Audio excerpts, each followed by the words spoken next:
ಕರೀರಪ್ಪ ಒಂದ್ ನಿಮಿಷ ಒಬ್ಬೊಬ್ಬರದಾಗ್ಲಿ ಸರ್. ಏನ್ ಮಗು ಅವ್ರದ್ದೇನು ಹೆಣ್ಸ್ರಿ ಎಷ್ಟು ರೂಪಾಯಿ ಎಷ್ಟಪ್ಪ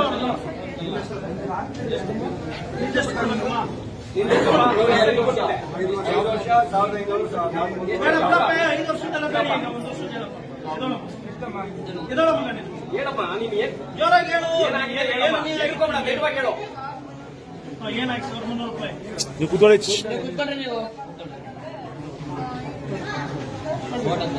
ಬೆಳಕನ್ನ ಬಿಡ್ರಪ್ಪ ಮಾರಾಯ.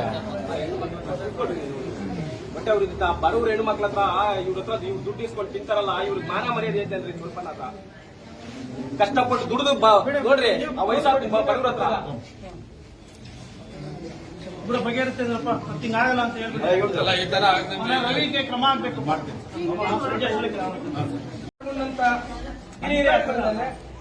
ಲಂಚ ತಗೊಂಡಂತ ಅಧಿಕಾರಿ ಏನ್ ನಿಮ್ಮ ಆರೋಪ ಇದೆ?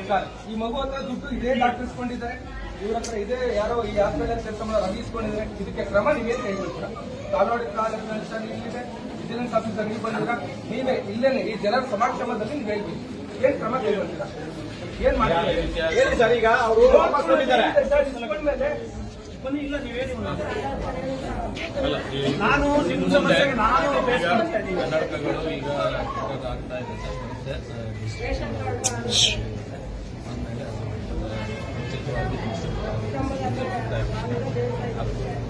ಆಗುತ್ತೆ. ಇವಾಗ ನೀವು ಮಾಡಿದ ತಪ್ಪಿಗೆ ಏನು ಮಾಡಿದ ತಪ್ಪು ಏನಿದೆ ಸರ್? ಇವಾಗ ಏನ್ ಕ್ರಮ ಆಗ್ಬೇಕು? ಮೇಲೆ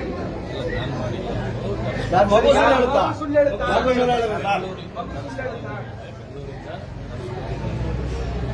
ಅವ್ರು ನೀವೇ ಅಂತ ಹೇಳ್ತಾ ಇದ್ದಾರೆ. ಅಲ್ಲ ಮಗು ನೀವೇ ಅಂತ ಹೇಳ್ತಾ ಇದ್ದೀರಲ್ಲ. ತಪ್ಪು ಮಾಡ್ಬಿಟ್ರಿ, ಇನ್ಮೇಲೆ ಆಗಲ್ಲ ಅಂತ ಕ್ರಮ ಏನ್ ಸರ್? ಅಲ್ಲ ನಾವ್ ಹೇಳಕ್ಕಾಗಲ್ಲ. ನಾವ್ ಹೇಳಕ್ ಯಾರು? ಅಲ್ಲಲ್ಲ ನಾವ್ ಹೇಳೋದ ಸರ್, ನಾವ್ ಹೇಳಕ್ ಯಾರು? ದಯವಿಟ್ಟು ಉಳ್ಬೇಡಿ. ಇಲ್ಲೆಲ್ಲರೂ ನೋಡ್ತಾ ಇದ್ದಾರೆ, ಎಲ್ಲರೂ ನೇರ ನಡಿಬೇಕಾಗುತ್ತೆ ಸರ್. ಏನ್ ಸರ್ ಕ್ರಮ? ನಮಗೊಂದು ನ್ಯಾಯ ಬೇಕು ಸರ್.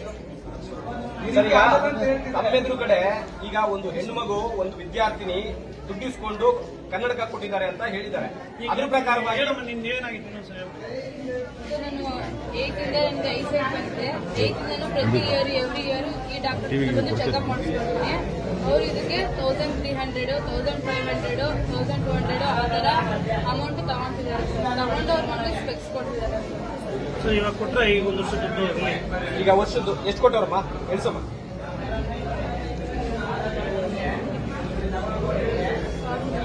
₹1,300. ಅವ್ರದೊಂದು ಬರಪ್ಪ ನಿಂದೇನು ಬಗೆಹರಿತು ಹೇಳ್ಬಿಟ್ಟು. 1800 ಏನಾಗಿತ್ತು ಹೇಳ್ಬಿಟ್ಟು. ನನ್ನ ಮಕ್ಕಳು ಫಸ್ಟ್ ಮೊದಲನೇ ಆದ್ಯತೆ ನಮ್ಮ ತಾಯಿಗೆ ಆಪರೇಷನ್ ಮಾಡ್ತಿದ್ವಿ. ಅವಾಗ 1,500,000 ಕೊಟ್ಟಿದ್ದೆ ಸರ್. ಸುಳ್ಳು ನಾವು ಹೇಳಲ್ಲ. ನೆಕ್ಸ್ಟ್ ಗಾಳಿ ಸರ್ ಇನ್ನು ಕೊಟ್ಟಿದ್ದೀವಿ ಇನ್ನು 1,500,000 ಆದಕ್ಕೆ ನಾನು ಸುಮ್ಮನೆ ಆಗ್ಬಿಟ್ಟೆ ಕಣ್ಕೊಬ್ಬ ತಗೊಂಡಿಲ್ಲ. ಆಮೇಲೆ ನಮ್ಮ ಅಣ್ಣನ ಮಗಳು ಅವ್ರ ಅಜ್ಜಿ ಕರ್ಕೊಂಡ್ಬಂದು ಆಪರೇಷನ್ ಮಾಡ್ತಿತ್ತು ಇಲ್ಲೇ. ಅವ್ರಿಗೆ 3,800 ಮಾತಾಡ್ಕೊಂಡಿತ್ತಂತೆ. ರವಿ ಕೈಗೆ ಕೊಟ್ಟಿತ್ತು ನನ್ನ ಮಗಳು, ಡಾಕ್ಟರ್ ಕೈಗೆ ಕೊಟ್ಟೈತೆ. ಅದಾದ್ಮೇಲೆ ಅಷ್ಟು ಅದರಲ್ಲಿ 3,800 ವಾಪಸ್ ಕೊಟ್ಟಿದ್ದಾರೆ ಸರ್. ಇನ್ನೊಂದು 1,000 ರೂಪಾಯಿ ಕೊಟ್ಟಿಲ್ಲ. ಕೊಡ್ತೀನಿ ಅಂತ ಡಾಕ್ಟರ್ ಹೇಳಿದ್ರು. ಅಷ್ಟು ಸರ್. ಸುಳ್ಳು ನಾವು ಬರೋದಿಲ್ಲ ಸರ್. ನಾಲ್ಗೆ ನಾನು ಅದೇ ವಿಜಯ ನೀವು ದೂರು ಕೊಟ್ಟರೆ ನಾನು ತಗೊಂಡು ಖಂಡಿತ ಕ್ರಮವಹಿಸ್ತೀನಿ. ನಾವು ಲಿಖಿತವಾಗಿಯೇ ಕೊಡ್ತೀವಿ. ನಾವು ಬಾಯಿ ಮಾತನಾಡಿ ಹೇಳಿರೋದಕ್ಕೆ ಮುಂದೆ ದಯಮಾಡಿ ಯಾರು ಸಾರ್ವಜನಿಕರು ₹1 ಕೂಡ ಲಂಚ ಕೊಡಬೇಡಿ. ಸರ್ಕಾರಿ ಆಸ್ಪತ್ರೆಯಲ್ಲಿ ಎಲ್ಲ ಸೇವೆಗಳು ಉಚಿತವಾಗಿರ್ತದೆ. ಏನಮ್ಮ ನಿನ್ನ ಹೆಸರು? ಲಹರಿಕಾರ್ ಅವ್ರಿಗೆ ಏನು ₹1,300 ನಾನು ಸ್ಪೆಕ್ಸ್ ಕೊಟ್ಟಿದೆ ಅಂದ್ರು ಅದು ಡಾಕ್ಟರ್ ಹಿಂದಿರಿಸಿದ್ದಾರೆ. ನಿಮ್ಮ ಹೆಸರೇನು? ರಂಗನಾಥ್. ಅವ್ರ ತಾಯಿ ಇದು ಅಥವಾ ಅತ್ತೆದು ಆಪರೇಷನ್ ಮಾಡಿಸ್ಬೇಕಾದಾಗ ಅವರು ಏನೋ 1,500,000 ಕೊಟ್ಟಿದ್ರಂತೆ. 3,800 ಅವ್ರ ಮಗಳು ಕೊಟ್ಟಿದ್ರಂತೆ. ಅವರು ₹3,800 ಕೂಡ ರವಿನವರು ಇವರು ಆಪ್ತ ಸಹಾಯಕ ತೆಗೆದುಕೊಂಡಿದ್ರು ಅಂತ ಇವರು ಏನು ತಗೊಂಡಿದ್ರಪ್ಪ? ಇಲ್ಲ, ಅವರು 1,500,000 ಕೊಟ್ಟಿದ್ವಿ. 1,500 ತಗೊಂಡಿದ್ರು. 3,800 ವಾಪಸ್ ಕೊಟ್ಟಿದ್ದಾರೆ ಅವ್ರಿಗೆ. ಈಗ ಹಣ ವಾಪಸ್ ಕೊಡಿಸುವಂತ ಕೆಲಸ ಆಗಿದೆ. ಖಂಡಿತ ನೀವು ದೂರಿನ ಮೇಲೆ ಕ್ರಮ ತೆಗೆದುಕೊಳ್ತೀನಿ. ನಮ್ಮ ತಾಲೂಕಿಗೆ ನಮ್ಮ ದಂಡಾಧಿಕಾರಿಗಳ ಹತ್ರ ಹೇಳ್ತಾ ಇದ್ದೀವಿ.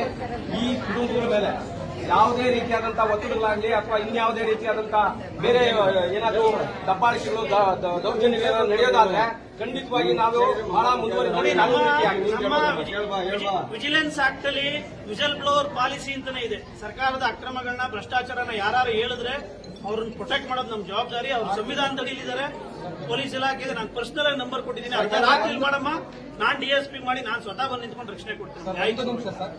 ಇದೇ ಯಾವುದೇ ರೀತಿ ತೊಂದರೆ ಆಗಲ್ಲ ನಮ್ಮ ಹಾಸ್ಪಿಟಲ್ ಒಂದು ಮುಚ್ಚುಳಿಕೆ ಕೊಡಿ ನಾನು ಆಗ್ಲೇ ಮಾತಾಡಿದೆ ಸರ್. ನೀವು ಮಾತಾಡೋದೇ ಬೇಕಲ್ಲ, ಒಂದು ಮುಚ್ಚುಳಿಕೆ ಕೊಡಿ ಸರ್. ತೊಂದರೆ ಇಲ್ಲ ಅಷ್ಟೇ. ನಾಳೆ ಹಾಸ್ಪಿಟಲ್ ಯಾವುದೋ ಒಂದು ಇಂಜೆಕ್ಷನ್ ಕೊಟ್ಬಿಟ್ರೆ ಇದೇ ಸೈಡ್ ಇಟ್ಕೊಂಡು ಲೇಸರ್ ಆಪರೇಷನ್ ಮಾಡಿ ಸರ್ ಒಂದು ಹೇಳ್ಬಿಡಿ ಸರ್. ಆಯ್ತು ಸರ್. ಈಗ ಸರ್ ಈಗ ಅವಕಾಶ ಕೊಟ್ಟು ಹೇಳಿದ್ದೀರಾ, ಇಷ್ಟು ಹೇಳಿದ್ದೀರಾ, ಒಂದು ಹೇಳಿ ಸರ್. ಅದು ಯಾವ ಹತ್ರ ನಾನು ಮಾತಾಡಿದೆ ಆಗ್ಲೇನೆ. ಲೇಸರ್ ಆಪರೇಷನ್ ವಿಂಟೋ ಕಣ್ಣಾಸ್ಪತ್ರೆಯಲ್ಲಿ ಮಾತ್ರ ಇದೆ. ಕನ್ನಡಕ ಆಗ್ದೇನೆ ಇದನ್ನ ಮಾಡೋದಕ್ಕೆ ಅದನ್ನ ನಾನು ಅಲ್ಲಿ ರೆಫರ್ ಮಾಡ್ಬಿಟ್ಟು ಡಾಕ್ಟರ್ ಹತ್ರ ಮಾತಾಡ್ತೀನಿ, ಅಲ್ಲಿ ಮಾಡ್ತಾರೆ ಅಂತ ಕೂಡ ಹೇಳಿ. ಖಂಡಿತವಾಗಿ ಸರಿ ಸರ್. ನಿಮ್ಮ ಹೇಳಿದ್ದಕ್ಕೆ, ನಿಮ್ಮ ಹೇಳಿಕೆಗೆ ನಾವು ನಮ್ಮ ಅಭಿನಂದನೆಗಳು, ಧನ್ಯವಾದಗಳು. ಆದ್ರೆ ಈ ಕುಟುಂಬಗಳಿಗೆ ನಿಮ್ಮ ಕಡೆಯಿಂದ ಯಾವುದೇ ರೀತಿಯ ಯಾವತ್ತೂ ಇಲ್ಲ ಆ ತರ ನಾನು ವ್ಯಕ್ತಿನೇ ಎಲ್ಲ ಯಾವತ್ತೂ ಆ ತರ ಇರಲಿಲ್ಲ. ದಯವಿಟ್ಟು ಅದನ್ನ ಅಷ್ಟೇ ಮಾಡ್ಕೊಡಿ ಅಷ್ಟೇ. ಖಂಡಿತ ಲೇಸರ್ ಆಪರೇಷನ್ ಎಲ್ಲಿ ಮಾಡ್ತಾರೆ ಎಲ್ಲವೂ ಹೇಳ್ತಾ ಇದ್ದಾರೆ. ಹೇಳಿದ್ದೀನಿ ಎಲ್ಲಿ ಮಾಡ್ತಾರೆ, ನಾನೇ ರೆಫರ್ ಮಾಡಿ ಅದನ್ನ ಲೇಸರ್ ಸರ್ಜರಿಗೆ ಡಾಕ್ಟರ್ ಹತ್ರನೂ ನಾನು ಮಾತಾಡಿ ಏನಿಲ್ಲ ಸರ್, ನಾವು ಕೇಳ